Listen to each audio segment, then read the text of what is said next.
Hey guys, I'm Rata Joey, And I'm Maxon. and this is FutureSight. Today we're covering Raikou EX. Raikou EX is a basic lightning Pokemon at 170 HP. It has a ×2 weakness to fighting, a single retreat cost, and for its first attack, which is Thunderfang, for a lightning and colorless, you do 30 damage, you flip a coin. If heads, your opponent's active Pokemon is paralyzed. Its second attack, for 2 lightning and a colorless, does 100 damage, and you discard all electric energy attached to Raikou. Right, as you can see with this, the obvious reason we're actually looking at this card is the second attack, Voltage Arrow. That 100 damage anywhere can be absolutely brutal at any point in the game. From if you can get it out turn 2, you can just stop your opponent from setting up. Even to mid-game, when your opponent may have already set up, you can still shut down their setup. It's no longer fully established. I mean, two great ways of looking at this is Voltage Arrow is, it's simply 100 damage anywhere. That's a 2-shot on any X Pokemon. Plus, it basically spells the end for any kind of truth variant. At 100 damage, you can just slap it onto Reuniclus, and they've automatically lost their ability to tank.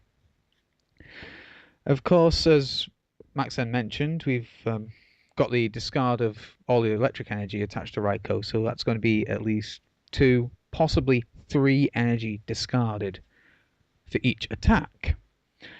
But of course, we do actually have a simple way around that that's being used all over the format, and that's electric. Electric, as most players know, allows you to use Dynamotor to grab electric energies from your discard pile and place them onto your bench. So after Raikou's used a Voltage Arrow, you can easily pick up the 2 energy you've dropped, place it onto your bench, and retreat onto whatever you've charged up. Of course, you do have to deal with the retreat cost of 1, but with Raikou being a basic, Skyward Bridge allows you to gain 3 retreat. So you can easily hop between just 2 Raikous, constantly dropping that 100 damage anywhere on the field. Another possible use for Raikou is actually in Zekrom Eels. With his versatility, you can easily place him in place of either of the Zekroms. If you remove the standard Zekrom from Black and White, you're able to have a Pokemon that's just as quickly charged up for its biggest attack, but instead of only being able to hit the active, you've got their entire bench open to your disposal. On top of that, you could also keep the standard Zekrom, and with that, you as your key direct attacker, you can replace Zekrom X with Raikou X. With as I've mentioned previously, Raikou actually charges up just as quickly as the regular Zekrom. So you don't have to worry about having this big sluggish Zekrom X on your bench waiting to be ready to attack. You can just get your attack ready, bring it out, snipe for 100, free retreat to a normal Zekrom, have him Bolt Strike, and just keep alternating the 2 if you need to. It basically offers you a lot more versatility on your field. One key problem with this, though, is the same as our Zoroark review. With our Zoroark review, we actually had the problem that everything was weak to fighting, and with Raikou in Zekrom Eels, you have that very same problem, which means decks like Mono Terrakion, and if anyone wants to make use of the new Groudon X that may be coming out in the near future, you're going to have to deal with that fighting weakness quite prevalently. It's always going to be there. There is a way around it, but it's actually not out until the following set, hopefully. And that's actually Rayquaza X. Rayquaza X is built very similarly to Raikou Magnezone. EX. Yeah, thank you. I'm glad you're still there. I put you to sleep. It's built very similarly. It's a basic. It's got the retreat cost of 1. It's got the 170 hit points, and it also has an attack that can be strongly fueled off electric energy. So I'll quickly cover the 2 attacks it has. The first is for a colorless energy. It's called Heaven's Call. It allows you to discard the top 3 energies, top 3 cards of your deck, and if there's any energy there, you can attach them to Rayquaza X, allowing some energy acceleration from his own attack. The second one is for Fire and Lightning, and it's called Dragon Burst. It allows you to choose either the fire energy or the electric energy attached to Rayquaza. Discard all of that type, and you do 60 damage for each energy discarded. With this, you can easily see a strong parallel to Magnezone, Magnezone Prime from Triumphant. The whole discard a whole load of energies to do big damage quickly. The advantages that this actually has over that Magnezone is the fact that your energies are getting sent to your discard pile instead of Lost Zone, so they are recoverable. You also only have a retreat cost of 1, and he is basic. With that being said, you still get the free retreat from Sky Arrow Bridge. He's not going to be captured into the active spot and stuck there. And he still offers you a huge amount of actual damage output instead of just, I hit for a lot now, I may need to charge up next turn. I mean, this is actually, the perfect card to probably pair with Raikou himself.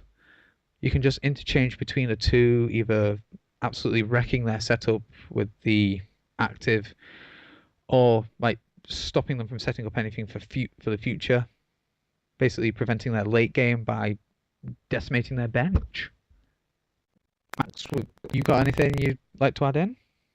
Well, the Raikou EX, when I talk about the ability to snipe for 100, I automatically think that with Zekrom Eels being a quite popular deck, and Celebi, Mewtwo, Tornadus, Raikou's appearance will be able to one-shot the popular early attacker Tornadus and snipe the Celebes needed to keep the energy acceleration going. And in the Zekrom Eels matchup, the ability to snipe the electric very easily is going to be a crucial tech to either play in 2s or just on its own, just to be able to hinder whoever you're playing against setup, or to keep the whatever consistency they're trying to keep going. Obviously, earlier on you talk about being able to snipe Uniclus, but also with the ability to snipe Uniclus, you're also able to shut down Vileplume just by being able to 2-shot that as well. True. So basically, you leave them with nothing but an incredibly slow deck. You still get your trainers, but they don't really get any of their attacks. Well, the other thing is that it just seems to be able to stop any kind of, not setup, but consistency Pokemon like Eel or Celebi or whatever. Being able to snipe them at a very easy cost is a very nice thing to have. True. Actually, how would you rate Raikou X against itself, or an Eel deck against Raikou? How would you rate that matchup? It would probably come to, if both players had Raikou, or if one had Raikou. I mean, personally, I'm guessing it would all come down to who gets that early game setup, who really gets everything rolling in their favor. Well, early game, you can easily snipe an Eel with a Zekrom or a Zekrom X. That's not too difficult. But late game, when they're all evolved, being able to shut them all down with Raikou means your opponent's going to only be able to attach an energy a turn. So it's probably going to be whoever can get the Raikou out first and constantly knocking out your opponent's Eel metric. Mm-hmm. Actually, I've just remembered I forgot to mention something with the use of Rayquaza. While using Rayquaza, because his attack is actually fire lightning, you have to run the fire energy for it, which will give you a it actually gives you the colorless energy you'll need for Raikou attack. Hmm. Say if you having to discard 3 energy at times, you can just discard the 2, making it a lot easier to actually keep Keep going being powered consistently. up. Yeah, to keep it going consistently. Hmm. The other thing that I like on Rayquaza X is its main attack is the ability to knock out a lot of stronger Pokemon with a very easy energy cost, especially being able to deal multiples of 60, being able to discard 2 energy for 120 or 3 For energy for 180. 180 is a pretty big deal in this format. That is a good point. I mean, you're basically 2 plus powers off being able to take out any X, including the Eviolite, aren't you? Hmm. And with it actually being the new dragon type, there's nothing in format that resists it, is there? No, I and mean, it's only weak to Dragon as well. true. I mean, that's the key reason to run it, to like change up your weaknesses. I should have actually pointed that out. I love how that's the reason I brought it up and I didn't even mention it. But yeah, other than that, being able to make it, if you made later on if the cards come out and everything, being able to make a deck centered around the two of them, just being able to retreat out of one and attack with the other, is going to be a pretty hard matchup, really, considering that when we have Rayquaza, we'll probably be on a black and white onwards format. That is actually a powerful point there. I mean, it actually brings me to the whole idea of we really need to know how to build for Black White onwards. I mean, we've not actually been given any kind of setup cards yet, have we? For the Black White format? No, the only search cards we really have is like Sylvan or something. Yeah, I mean, we can search out a few basic energies, but we've not really got the basic Pokemon. I think that might be something for a future episode again, really. Knowing how to actually, build with Black White onwards. Hmm. But as I said, that'll be for a future episode. I think for now we should sign out. Okay then. So I've been Radhead Joey. And I've been Maxon. If you've liked what you've heard, don't forget to rate, comment, and subscribe. And until next time, stay in the top percent.